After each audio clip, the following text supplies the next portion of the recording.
बिस्मिल्लाहिर्रहमानिर्रहीम इय्याका नअबुदु व इय्याका नस्तईन। अस्सलाम वालेकुम स्टूडेंट्स, उम्मीद है आप सब खैरियत से होंगे। स्टूडेंट्स, आज हम 9th क्लास मैथमेटिक्स की एक्सरसाइज 6.4 का क्वेश्चन नंबर 1 कंप्लीटली सॉल्व करेंगे। क्वेश्चन नंबर 1 की स्टेटमेंट है हमारे पास, find values of the following trigonometric ratios without using the calculator. कि हमने क्वेश्चन के अंदर बेटा 12 पार्ट्स हैं और 12 पार्ट्स में बेटा हमें sine, cos, tan, secant, cot, इनकी वैल्यूज़ बेटा हमने फाइंड करनी है। एंगल दिए हैं साइन 30, कॉस 30, टेन 45, इस तरह हमें वैल्यूज़ बेटा एंगल गिवन है और हमने कैलकुलेटर को यूज़ किए बगैर इनकी वैल्यूज़ फाइंड करनी है। तो और कैलकुलेटर को यूज़ किए बगैर हम वैल्यू कैसे फाइंड करेंगे? जो टेबल मैंने इससे पिछली वीडियो में आप लोगों को लिए वो आप लोगों ने देख लेना है, ठीक है। डिस्क्रिप्शन में उसका लिंक मिल जाएगा, आप लोगों को वो वीडियो लाजमी देखनी है। और वो टेबल कैसे याद करना है, साइन की वैल्यू, कॉस की वैल्यू, टेन की वैल्यू, वहाँ से आप लोगों ने देख कर ये सारी वैल्यूज़ याद करनी है। और फिर हम बेटा यहाँ पे क्वेश्चन आप लोगों को ये आसान लगेंगे, ईजी है बिल्कुल, एक एक स्टेप के क्वेश्चन है। तो पार्ट नंबर 1 है हमारे पास साइन 30। साइन 30 डिग्री की वैल्यू हमने फाइंड करनी है। तो साइन 30 डिग्री किसके इक्वल होता है? साइन 30 की वैल्यू टेबल में हमने पढ़ी है 1/2। बस ये सिर्फ वैल्यू लिखनी है, ठीक है। उसके बाद पार्ट नंबर 2 है हमारे पास कॉस 30। कॉस 30 की हमारे पास वैल्यू है टेबल के अंदर 3 का स्क्वायर रूट ओवर 2। इसी तरह हमारे पास टेन टेन पाई बाई 6 है। टेन पाई बाई 6 की वैल्यू फाइंड करनी है। तो टेन पाई बाई 6 क्या होता है? पाई होता है हमारे पास 180 और डिवाइड कर देंगे 6 का, 6 1 6, 6 3 18 और 0 का 0। मतलब ये क्या है कि टेन 30 की वैल्यू हमने फाइंड करनी है और टेन 30 की वैल्यू टेबल के अंदर हमने वहाँ पे याद की हुई है 1/3 का स्क्वायर रूट, ठीक है। ये थी टेन 30 की वैल्यू हमने फाइंड करनी, ये उसका आंसर आएगा। उसके बाद है next part ten 60 degree. Ten 60 degree की हमने टेबल के अंदर वैल्यू पड़ी थी 3 का स्क्वायर रूट। ये आप लोगों ने ज़ुबानी याद करनी है बेटा सारी वैल्यूज़, तो ये क्वेश्चन आसानी से सॉल्व हो जाएंगे, ठीक है। उसके बाद सीकेंड 60। अब हमने सीकेंड 60 की वैल्यू फाइंड करनी है। तो सीकेंड 60 हमारे पास क्या होता है? सीकेंड किसका उल्टा होता है? कॉस का। इसको हम लिख सकते हैं 1/cos 60, ठीक है। 1/cos लिखेंगे तो cos 60 की वैल्यू हमने टेबल में पढ़ी थी 1/2। तो ये 1, ये वाला 1 आ गया। उसके बाद 1/2, ये है 1/2। और ये जो फ्रैक्शन के नीचे फ्रैक्शन होती है ये ऊपर जाके क्या हो जाती है? मल्टीप्लाई। तो 2 1 से मल्टीप्लाई होगा तो हमारे पास आंसर क्या आ जाएगा?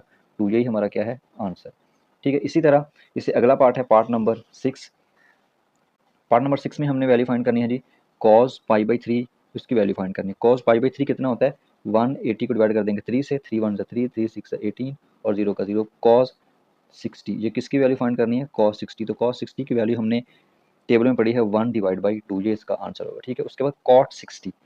cot किसका उल्टा होता है? tan का। तो हम लिखेंगे cot 60 को लिख सकते हैं 1/tan 60। तो tan 60 की वैल्यू क्या होती है? 3 का स्क्वायर रूट। ये 1 वैसे का वैसा आ गया और 3 बेटा स्क्वायर रूट हमने किसकी वैल्यू पुट कर दी?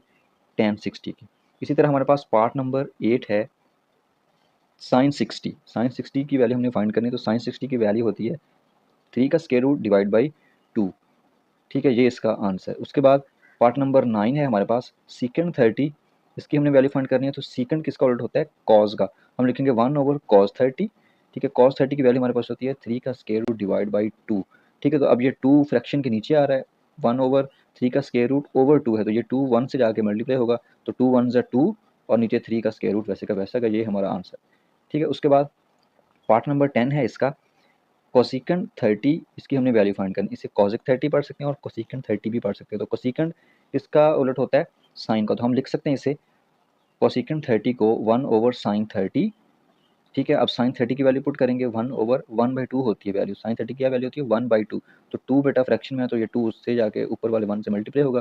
तो 2 1 2, नीचे होता है 1 1 लिखो या ना लिखो, अकेला 2 लिखें तो हमारा यही आंसर होगा, ठीक है। उसके बाद पार्ट नंबर 11 है हमारे पास साइन 45 डिग्री।